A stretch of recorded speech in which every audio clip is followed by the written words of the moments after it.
Hi ನಮಸ್ಕಾರ ಗೆಳೆಯರೆ. ಇವತ್ತಿನ ಈ ವಿಡಿಯೋದಲ್ಲಿ ರಾವಣ ಕೈಲಾಸವನ್ನು ಎತ್ತುತ್ತಾನೆ, ಶಿವನ ಮೇಲಿನ ಅವನ ಭಕ್ತಿಯ ಪರೀಕ್ಷೆಯ ಬಗ್ಗೆ ಈ ವಿಡಿಯೋದಲ್ಲಿ ನೋಡೋಣ ಬನ್ನಿ. ಇನ್ನೂ ಯಾರು ನಮ್ಮ ಚಾನಲನ್ನು ಸಬ್ಸ್ಕ್ರೈಬ್ ಮಾಡಿಲ್ಲವೋ ಸಬ್ಸ್ಕ್ರೈಬ್ ಮಾಡಲು ಮರೆಯದಿರಿ. ರಾವಣ ಮತ್ತು ಅವಳ ತಾಯಿ ಇಬ್ಬರೂ ಶಿವನ ಭಕ್ತರಾಗಿದ್ದರು.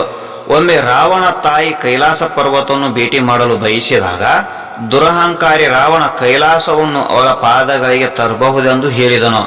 ನಂತರ ಅವನು ಕೈಲಾಸವನ್ನು ಎತ್ತಿ ಲಂಕೆಗೆ ಸಾಗಿಸಲು ಪ್ರಯತ್ನಿಸಿದನು. ಶಿವನ ವಾಸಸ್ಥಾನವಾದ ಕೈಲಾಸ ಪರ್ವತವನ್ನು ಕೆಡವಲು ವಿಫಲವಾದರು.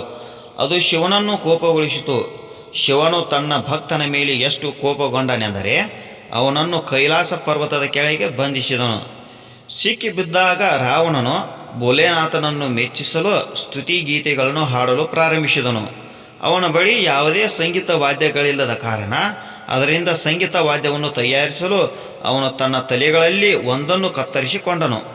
ಅವನು ತನ್ನ ಸ್ನಾಯುರಜ್ಜುಗಳನ್ನು ತಂತಿಗಳಾಗಿ ಬಳಸಿ ಶಿವನ ಭಕ್ತಿಗೀತೆಗಳನ್ನು ನುಡಿಸಲು ಪ್ರಾರಂಭಿಸಿದನು.